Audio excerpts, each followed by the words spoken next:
everyone, it's Jack from Cultaholic.com, and it's Friday, actually recorded on Thursday because it's bank holiday on Friday and no one's at work, but that doesn't mean it's not mandatory to get down, and that's because it's my favourite time of the week. That's right, it's time for my Wrestlers of the Week. It's been an eventful week. We've had cinematic wrestling matches, we've had good wrestling matches, we've had bad wrestling matches, we've had various things going on in the world of wrestling. This has taken quite a long time to compile, and I'm still not sure about my order, so if you disagree, that's totally fine. I disagree with it as well, probably. I'll probably change my mind 10 minutes after this video has gone live, so please try to be understanding, and do let me know what you think though in the comment section down below, but in a nice way, please. I'll not waste too much time because there's a lot of honourable mentions to talk about. There is, of course, Aleister Black, who won at WrestleMania, had a half-hour match on Monday Night Raw, and his opponent as well, Apollo Crews, who had more exposure in WWE in one episode of Raw than he potentially has in the entirety of his WWE career so far. There was also an hour-long six-man tag team match in All Japan Pro Wrestling, which normally would be like just totally crazy. It would be the most crazy thing that had happened that week, any other week. But this week,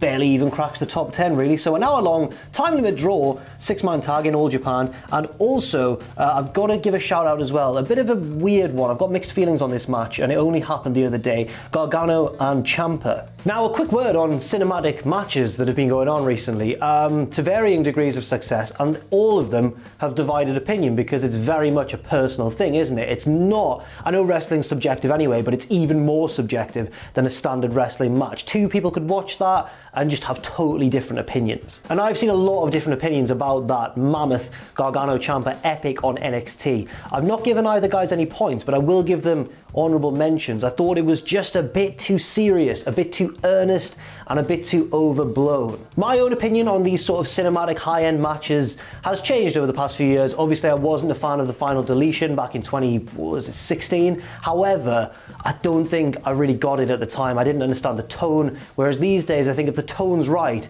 then it does have a place in pro wrestling. I just feel like the tone of this one was too melodramatic and too over the top. And that's coming from someone who's been a massive fan of this ongoing, overarching Gargano-Ciampa feud, but this match really didn't do it for me. It was still a tremendous effort by both men and all the production team involved. However, yeah, it just wasn't really for me. And I thought the finish was a bit silly as well, because Gargano's big plan was to have Candice kick him in the balls while he was wearing a cup, then she kicked Ciampa, and then it was one of those heel schemes that feels like very convoluted to get to that end point, if you know what I mean. So well done to Gargano and Ciampa, but yeah, just wasn't really for me. Now, sounding like a massive hypocrite, on to number 10 this week, picking up 1 point, it's The Undertaker. I found the Boneyard match very, very cheesy, but it was very, very unique, and it was very epic, but not epic in the taking itself too seriously sense like Gargano and Ciampa was. This had elements of comedy in it, I hope it was intentional, and you know, Taker got to perform. He's not as good in the ring anymore as he once was, of course, but here, in this environment,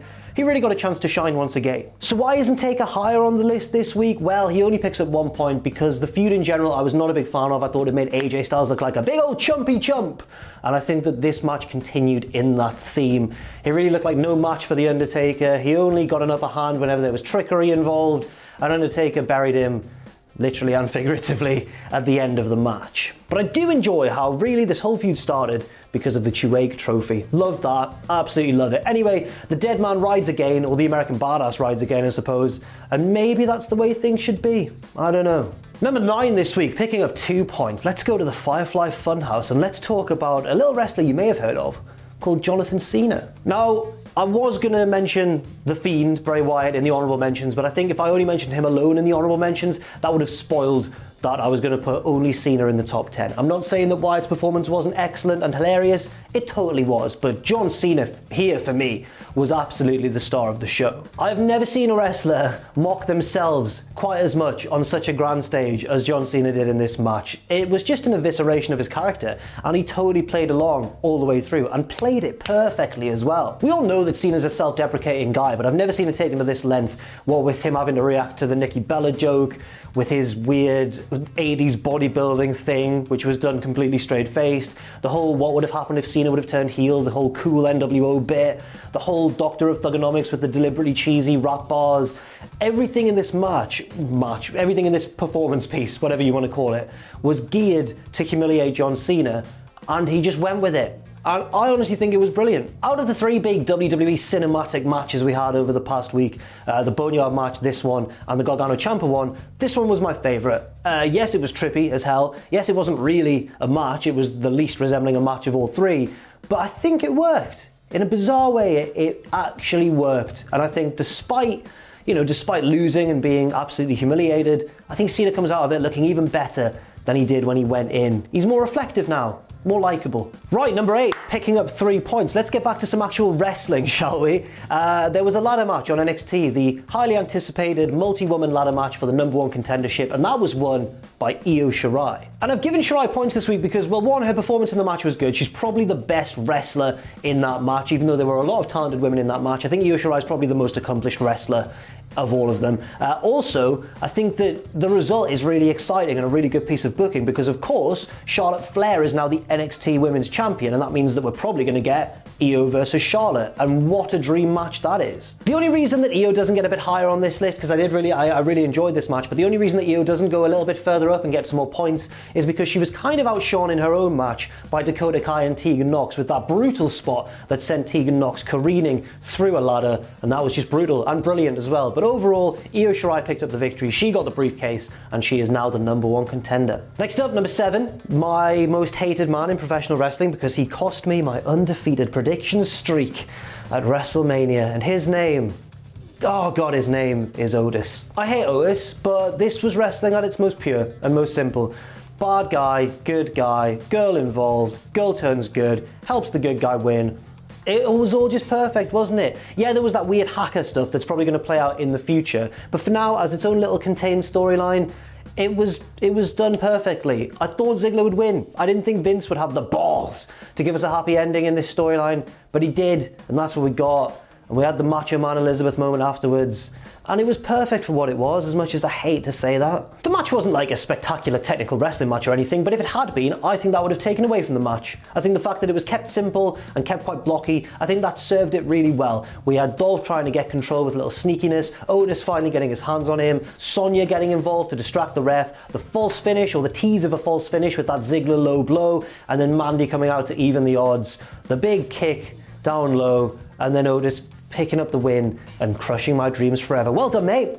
Hope you're pleased with yourself there, Otis. Cheers for that. Number 6, 5 points in the bag for still the SmackDown Women's Champion, Bayley. For me, this was one of the most underrated matches of WrestleMania weekend. I really enjoyed Bayley's title defense here against 4 other competitors. There was, who do we have? Sasha Banks, Naomi, Lacey Evans, and of course, the captain of the Tamina train herself, Tamina. Tamina went out first, but I thought her role in this match was well executed. She was the big threat. She got taken out by everyone ganging up on her. Then we had Naomi showing some brave resilience before she had to tap out. Then Lacey Evans looking phenomenal. She's really improved over the past few months, hasn't she? She got all the way down to the end, even outlasting Sasha. Then we got the tease of Sasha and Bayley turning on each other until ultimately Sasha helped Bayley retain the title. Like Io Shirai versus Charlotte Flair, this is a result that I think excites me for the future because I cannot wait, hopefully, for Sasha Banks to turn face and get that title shot against Bayley at some point.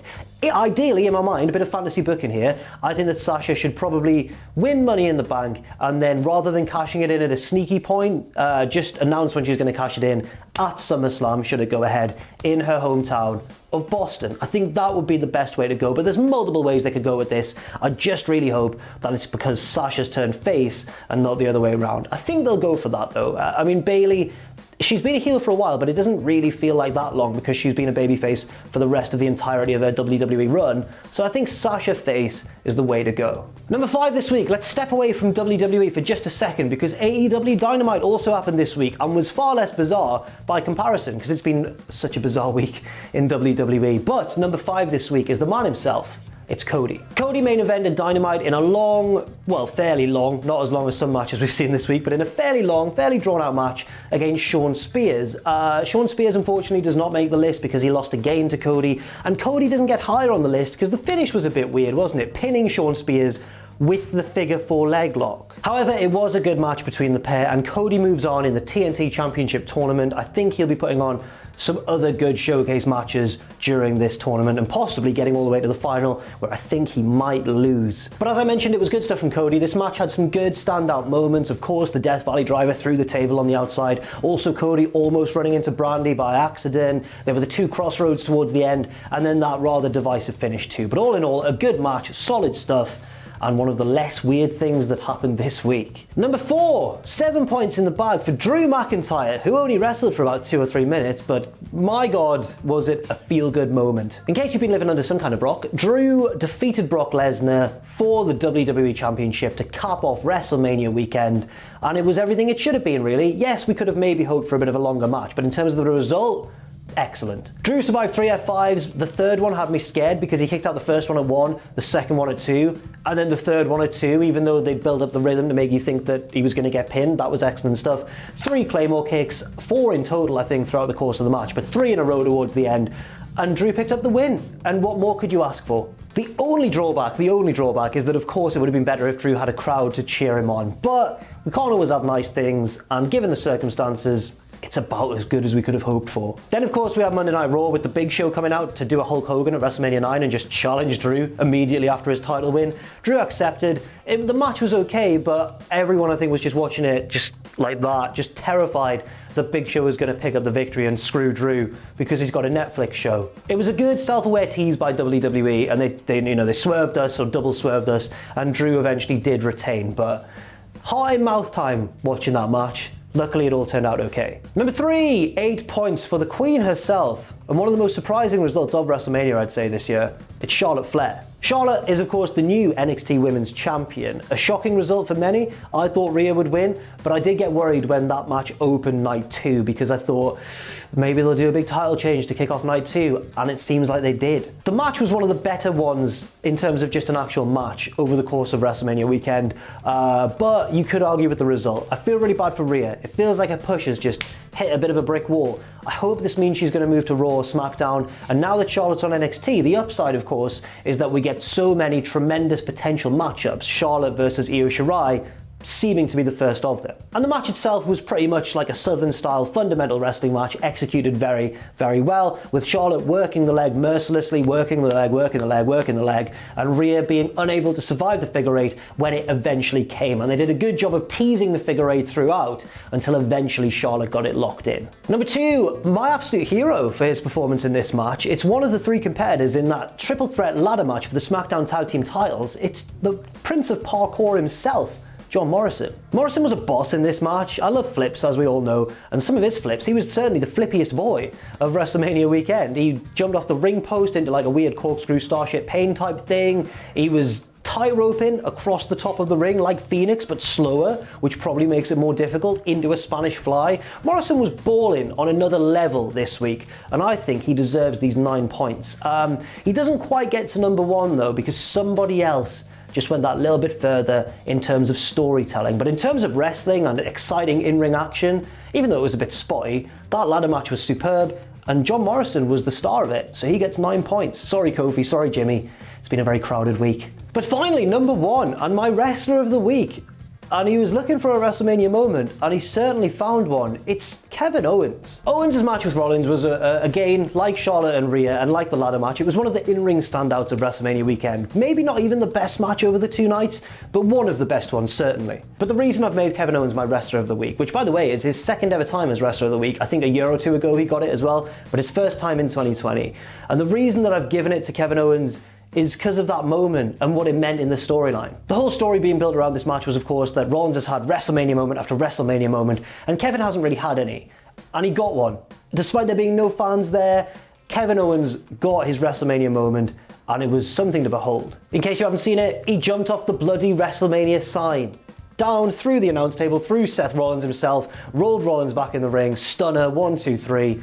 That's a WrestleMania moment, and Owens has got it. And not only that, but he's got himself 10 points on Wrestlers of the Week, the most important thing of all, of course. My only hope really after this is that Owens' push continues and he becomes one of the top names on Raw. He has been before for little intermittent periods of his career being one of the top guys, but he's never had a sustained run. And I feel like he is so talented and so good that he deserves that sustained run. So as long as that happens, I'll be happy. But for now, well done, Kevin Owens. You are my Wrestler of the Week. Now let's take a look at the league table. Not much has changed at the top, of course, with Kenny Omega still leading the pack. And as we progress further down, I think the first person we'll see who's actually moved up this week is Cody Rhodes, who there is level with Shingo Takagi in 9th position. A little bit further down, Drew McIntyre has sprung up as well into the top 20. He's joined 11th. And as we move a little bit further down, we'll see Charlotte Flair appearing there as well. But generally, not that much of an exciting week in terms of changes on the league table, but certainly an exciting week in terms of big, major names appearing